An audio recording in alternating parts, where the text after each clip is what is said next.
Assalamualaikum warahmatullahi wabarakatuh. Jadi untuk kali ini aku coba katakan Ibu. Mohon maaf tadi dia kalahkan Ibu. Alhamdulillah wa kafa wa salatu wassalamu ala Rasulillahil Mustafa wa ala alihi wa sahbihi wa man wafa. Amma ba'd. Alhamdulillah, bersyukur kita kepada Allah. Mudah-mudahan dengan rajin dan pandainya kita bersyukur, kita tetap digolongkan oleh Allah kepada abdan syakura, hamba-hambanya yang pandai bersyukur. Salawat dan salam kepada baginda Nabi besar Muhammad sallallahu alaihi wasallam. Mudah-mudahan dengan rajinnya kita bersalawat, besar harapan kita pada Ibu di yaumil akhir kelak kita mendapatkan syafaat dari beliau. Bapak Ibu, pada malam hari ini maghrib menjelang isya, kita cuba balik mengulang-ulang kaji. Maini ingin nantaluku menjaga-jagakan nantakalok. Dalam sebuah kajian adab, dalam sebuah aktivitas kita sehari-hari, ada sebuah kebiasaan yang hari ini kadang-kala dianggap sepele oleh sebagian kita. Ada yang kebiasaan hari ini kadang-kala dianggap enteng bagi sebagian kita, Bapak Ibu. Apa kebiasaan tersebut? Merutinkan masalah zikir dan doa sehabis sholat.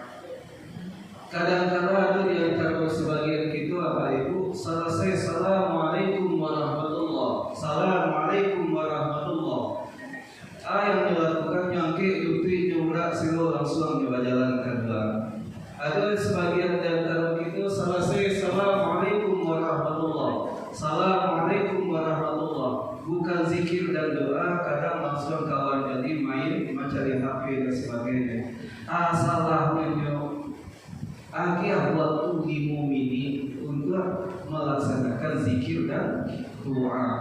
Kadang-kadang di antara kita yang suka membanding-bandingkan, Ustaz, mana raja kami lakukan selesai sholat zikir dan doa dulu atau sholat sunnah dulu? Ada yang mempertanyakan dan mudir, zikir dan doa itu sunnah, dan sholat sunnah ba'diyah sesudah sholat maghrib pun adalah sunnah. Padahal kedua dalilnya sama-sama kuat. Mana dulu kita kerajakan, zikir dan doa dulu atau sholat sunnah ba'diyah dulu? Maka beragam pertanyaan yang demikian kita diskusikan sampai menjelang isya. Maka masuk kepada bagian yang pertama, Bapak Ibu. Sejatinya zikir tadi menyebut di lisan, hati dan pikiran. Jadi kalau ada orang yang lisannya menyebut subhanallah, subhanallah, subhanallah, itu zikir. Ada orang yang cerai, Pak Ibu, mulutnya tidak bergerak sama sekali, tapi hati dan pikirannya menyebutkan subhanallah, itu zikir juga. Tapi nama raja, yang raja adalah connect antara lisan, hati dan pikiran. Lisan menyebut astagfirullah, hati dan pikiran menyebut ya Allah ampunilah dosa dosaku dan banyak. Lisan menyebut alhamdulillah, hati dan pikiran menyebut ya Allah alhamdulillah banyak nikmat yang Engkau berikan kepada hamba. Maka yang terbaik dari zikir tadi adalah connect antara lisan, hati dan pikiran. Maka dalam zikir dan doa sehabis sholat tentu ada fadilah, atau bahasa lainnya adalah keutamaan. Fadilahnya? Yang pertama, Bapak dan Ibu, zikir setelah sholat fardu sebagai bukti ketaatan kita kepada Allah. Sebagaimana firman Allah dalam surat An-Nisa ayat 103, apabila kamu selesai melaksanakan sholat maka berzikirlah kepada Allah. Jadi perintah.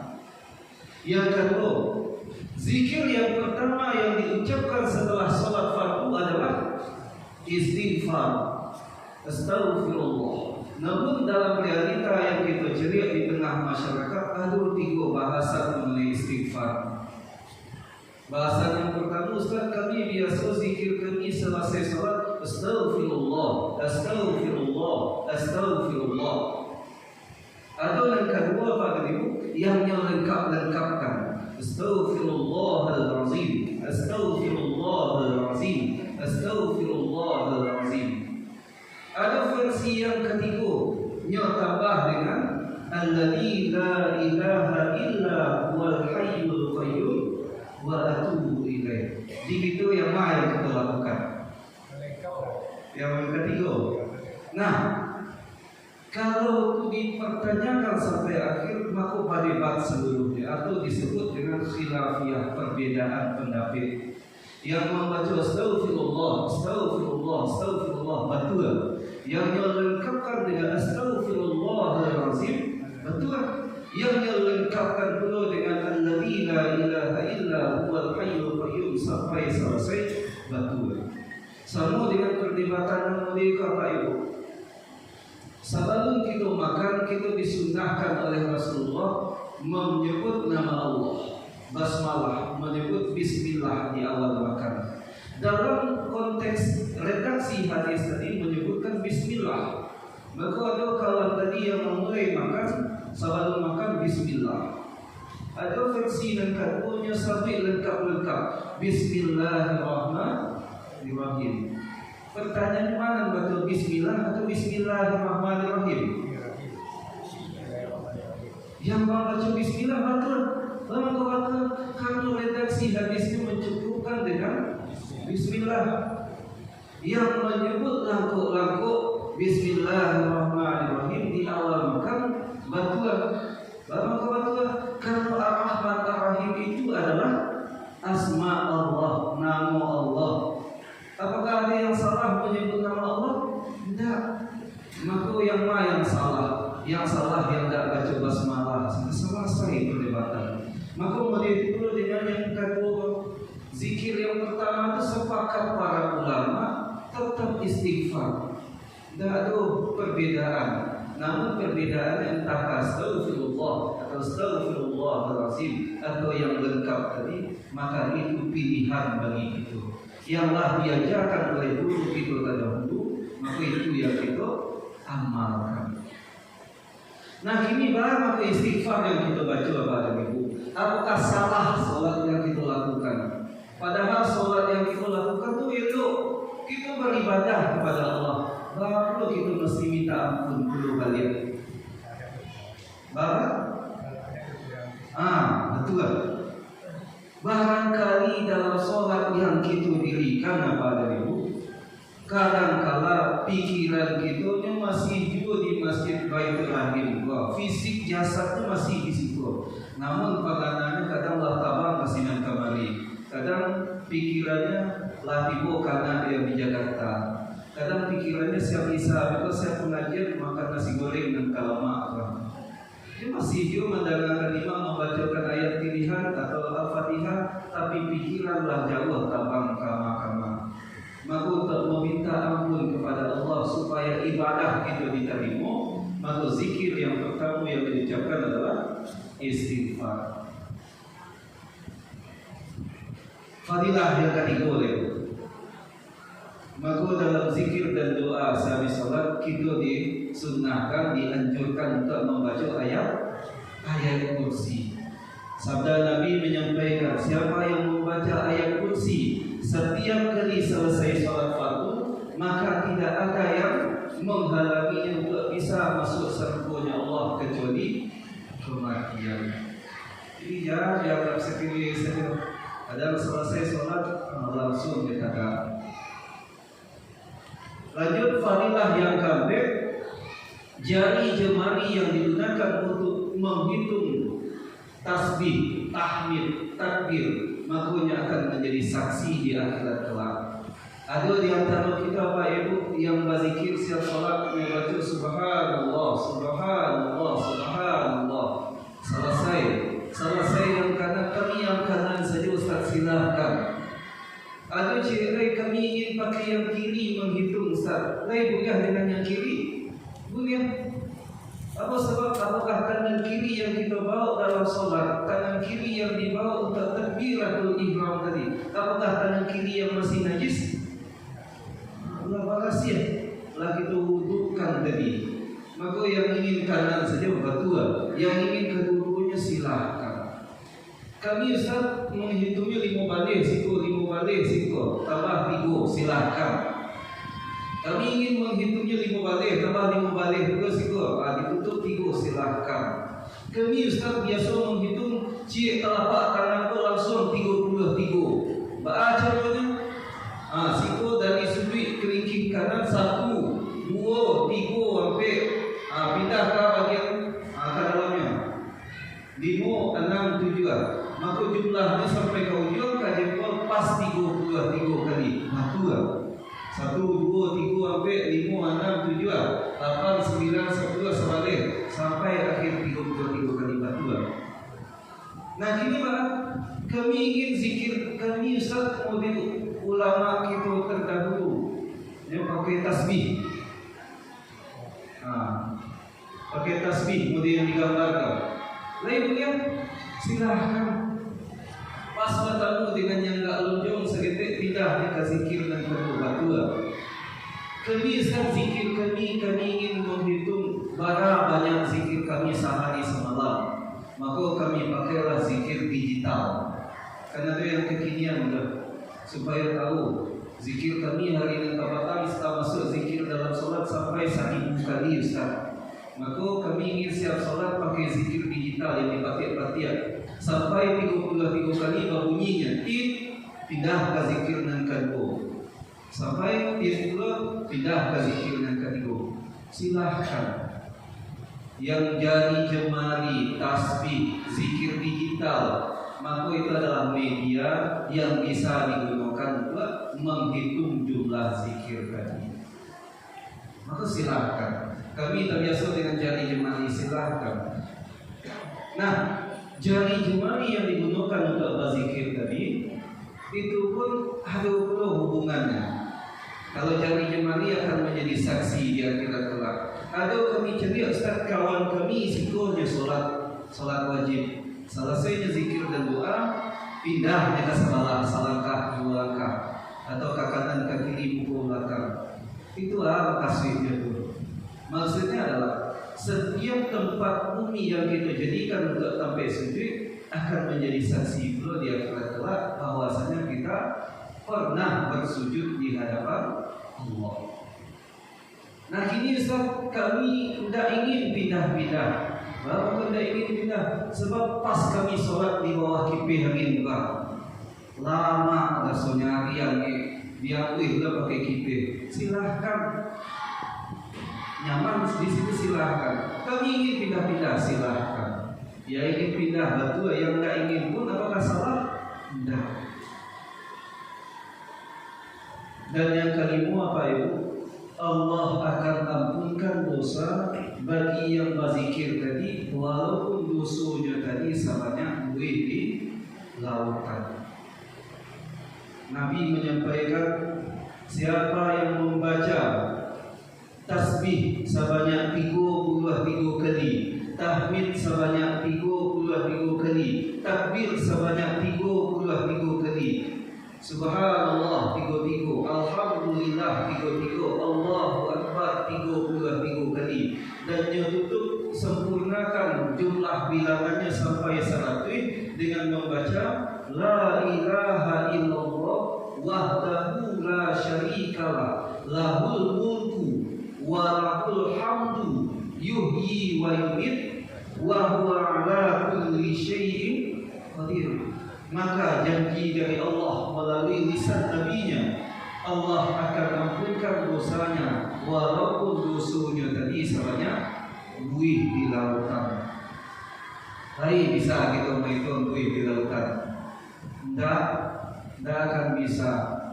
Tapi caranya kita bisa mendapatkan ampunan Allah yang banyak tadi. Maka dalam zikir yang kita lakukan, nikmati, hayati bacaannya tadi. Kadang-kadang kita berzikir tidak jalih sendiri yang kita baca apa itu. Dia baca suara. Tidak jalih sendiri yang membaca.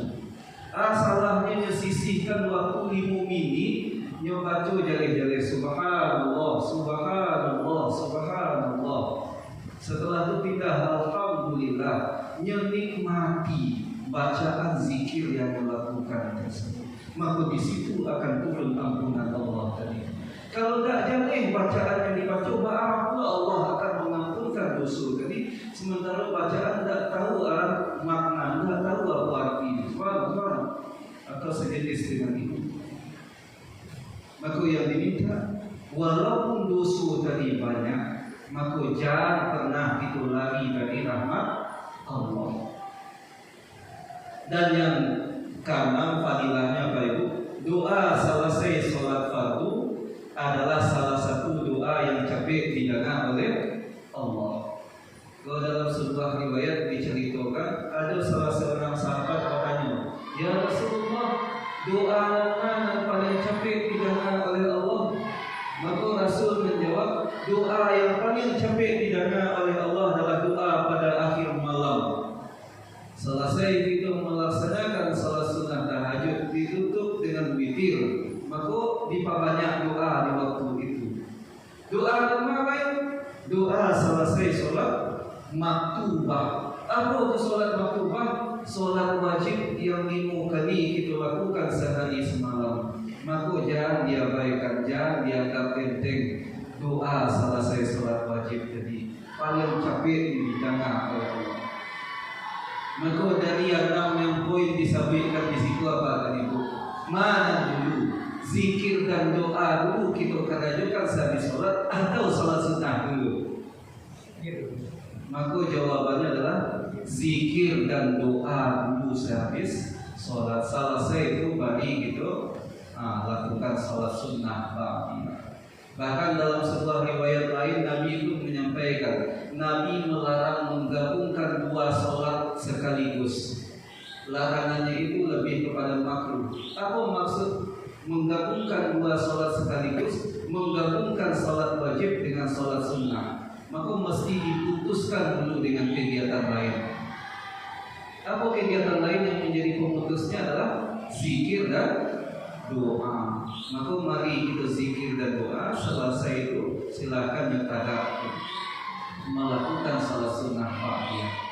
Ada kawan kami yang langsung saya salat sunnah ba'diyah, apakah salahnya? Maka kalau yang langsung tadak bisa jadi nyolong memahami konteks hadis yang demikian. Apakah diterima? Maka yang jawabannya kalau dia tidak dihukumi sebagai sebuah yang haram, maka tetap jadi diterima. Tapi sebaik-baiknya tentu sesuai dengan tuntunan yang telah disebutkan tadi. Maka Bapak Ibu, itu hanya sebatas paulang-ulang kaji, bukan maksud untuk menggurui. Itu susunannya tadi banyak beragam dan banyak perlu ditemui di berbagai macam buku dan sebagainya. Maka itu hanya untuk mengulang-ulang saja. Tuntunannya adalah selesai kita sholat, astaghfirullah, astaghfirullah, astaghfirullah. Selesai dibaca ala yang dilakukan. Panjang waktu kami Ustaz, maka silakan membaca dengan zikir Allahumma antas salam wa ilaika ya'udu salam sampai tabarak ya dal jalali wal ikram. Yang versi pendeknya, versi panjangnya silakan. Lah selesai kami baca Allahumma antas salam itu Ustaz. Ada yang bisa kami baca? Silahkan kita baca ayat kursi.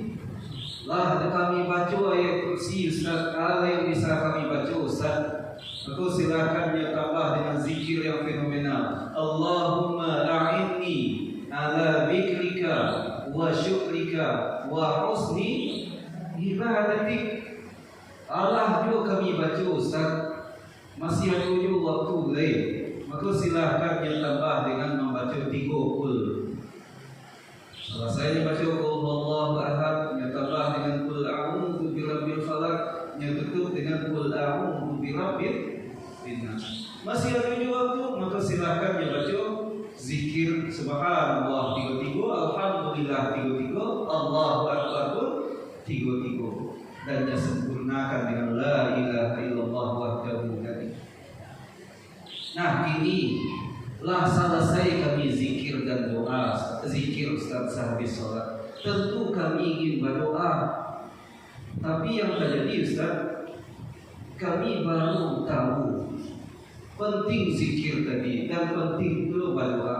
Tapi kami tidak pandai melafazkan doa-doa dalam bahasa Arab. Karena cok di antara kita bertanya yang mulia, kami ingin berdoa, tapi tidak dapat doa bahasa Arab yang panjangnya tu. Sedangkan jangankan doa bahasa Arab yang dibaca, bacaan surat dalam solat saja kadang pul sesekali inna a'toina. Kini ba'a kita berdoa ada bahasa Arabnya. Maka seindah-indahnya Pak Ibu, dalam doa yang kita lantunkan, seindah-indahnya ada hampir bahasa Arab minimal dalam doa yang kita lantunkan tersebut. Kok bisa kita praktekkan kalau dalam solat yang kita dirikan nanti? Apa bahasa Arab doa yang mesti ada dalam doa kita? Yang pertama, buka doa tadi dengan membaca ta'awuz. Apa lafaz ta'awuz? A'udzu billahi minasyaitonir rajim. Bahasa Arab yang kedua yang mesti ada dalam doa kita, mulai dengan basmalah, bismillahirrahmanirrahim. Bahasa Arab yang ketiga pujian untuk Allah. Kami cuma dapat alhamdulillahirabbil alamin ya Ustaz. Iya, cukup. Bahasa Arab yang kampek apa bahasa Arab yang kampeknya? Salawat atas Nabi. Allahumma sholli ala Muhammad. Kami ingin pakai Sayyidina, silakan Allahumma sholli ala Sayyidina Muhammad. Itu yang pakai Sayyidina batu, yang tidak pun batu juga. Kadang-kadang diperdebatkan hal-hal yang mungkin. Inti yang diminta adalah doa.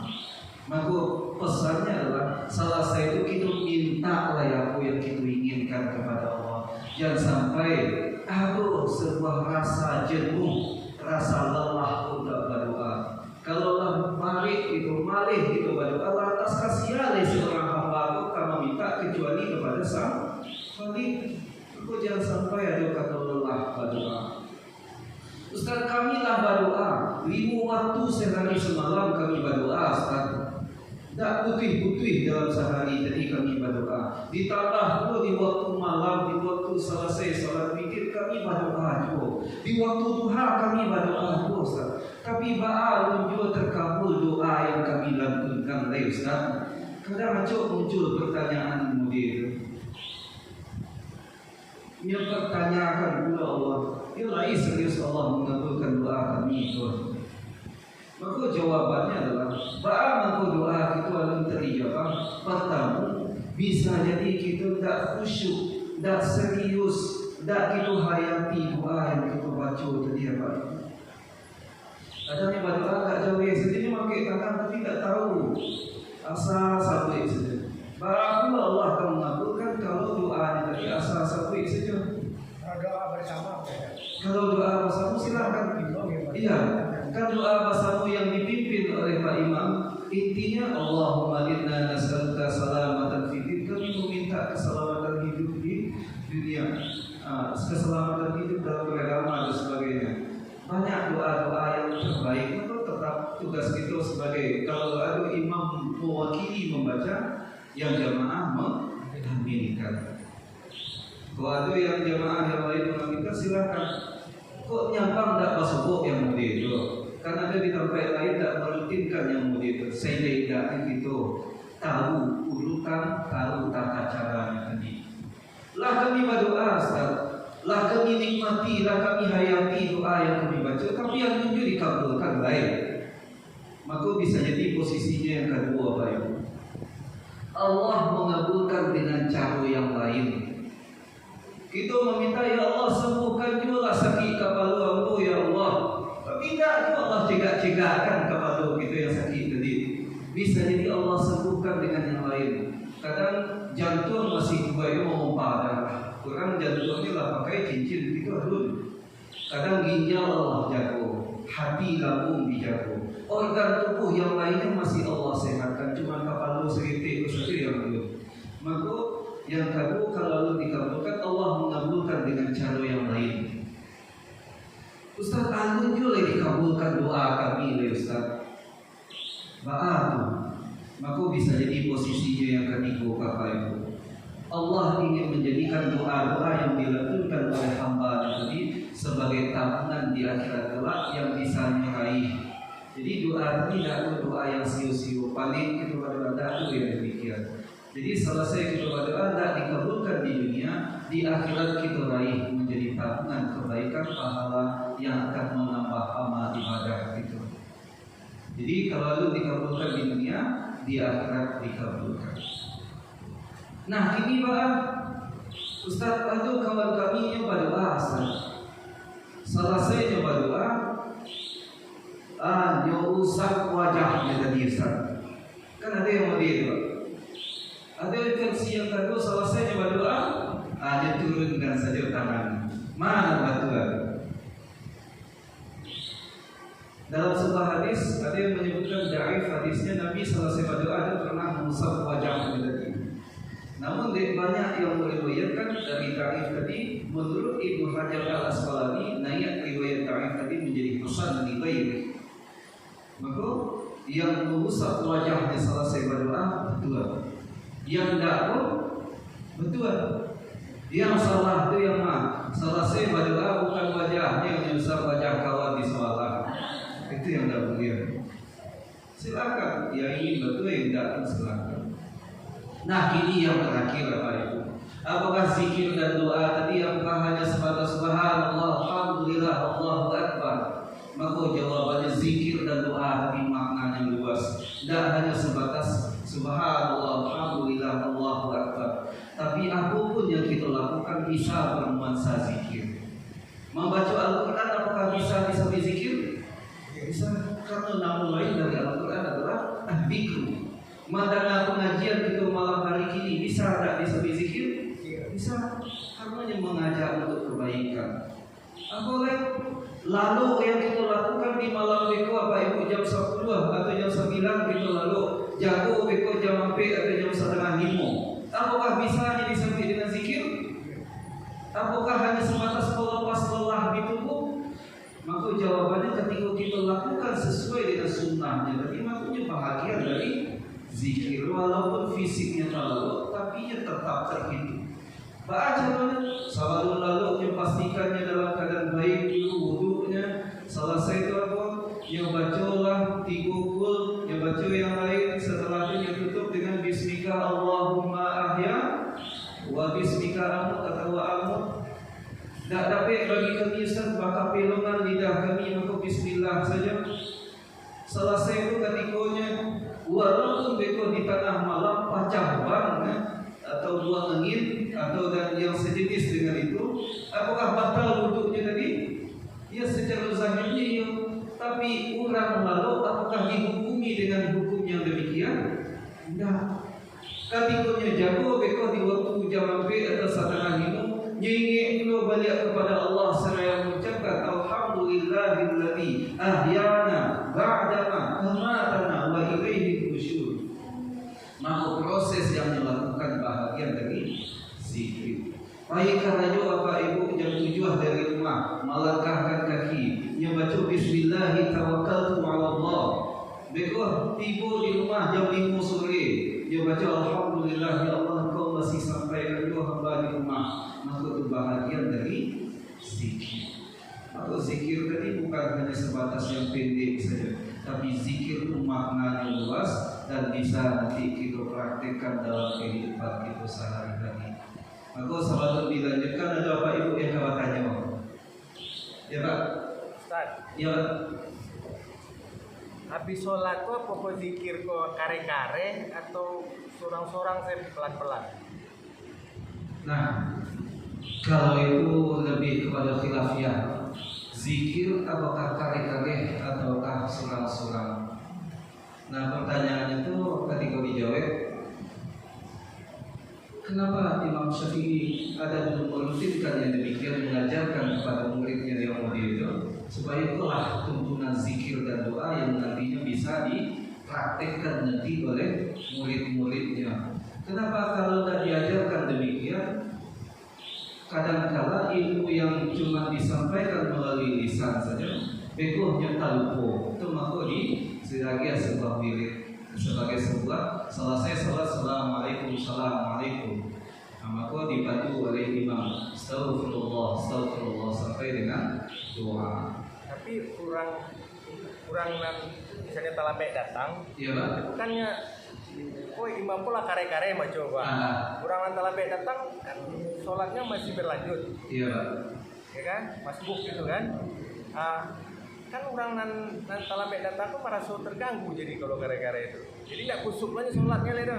Nah, jadi gitu Pak. Kalau orang yang talambe datang,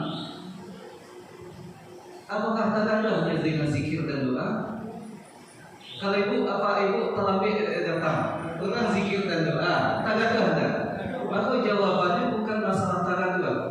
Anak-anak saja melintih atau sholat itu di pasar penuh dengan 312 ataupun dengan kurang sedikit dengan aku akan galihnya dengan harga sekian. Pertanyaannya apakah lokasi menjadikan kita tidak khusyuk dalam sholat ataukah sampai tadi yang menjadikan kita tidak khusyuk? Maka jawabannya adalah hati tadi.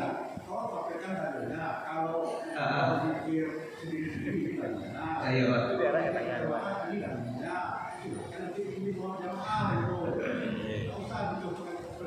Iya Pak.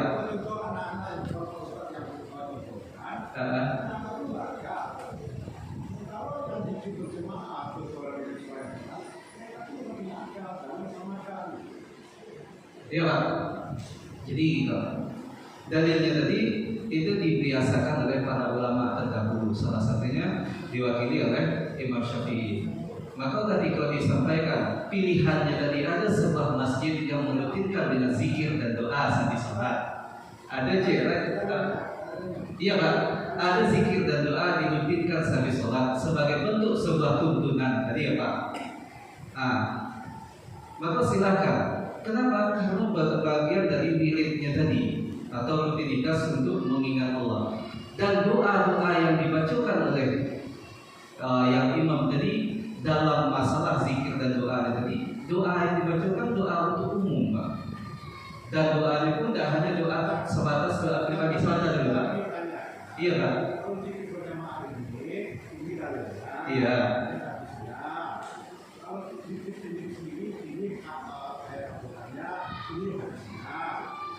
Iya. Kalau dalilnya telah disampaikan, memang di zaman Nabi itu Nabi memang tidak membimbing masalah zikir dan doa saat sholat. Memang tidak dibimbing yang demikian Pak. Tapi bimbingan itu muncul ketika semangat untuk zikir dan doa saat sholat tadi kadanglah mulai pudar di kalangan para jemaah. Maka di waktu itu para ulama Imam Syafi'i mengajarkan kepada muridnya, mari dirutinkan yang demikian. Subhanallah, alhamdulillah, dirutinkan dengan dipimpin oleh di waktu itu adalah gurunya. Nah pertanyaannya apakah dalam artian satu dirutinkan dengan suara kare, satu dirutinkan dengan suara lunak. Nah mana kita pedomani gini? Tentu kita balik kepada keadaan sebuah masjid yang telah dirutinkan, yang telah dipimpin oleh para ulama pengurus masjid yang telah itu disiko. Misalnya masjid ada ulamanya, ada pengurus masjidnya disiko.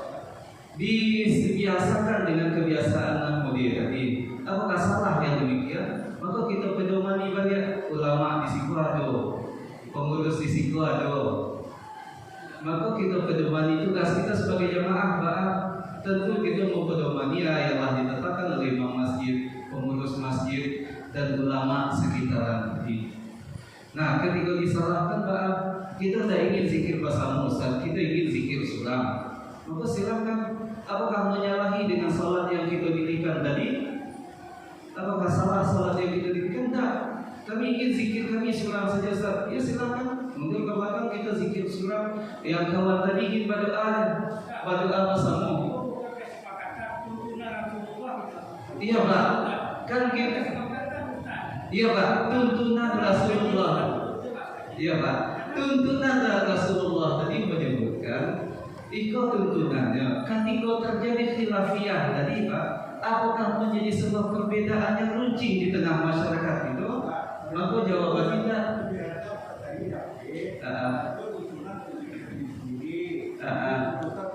siapa?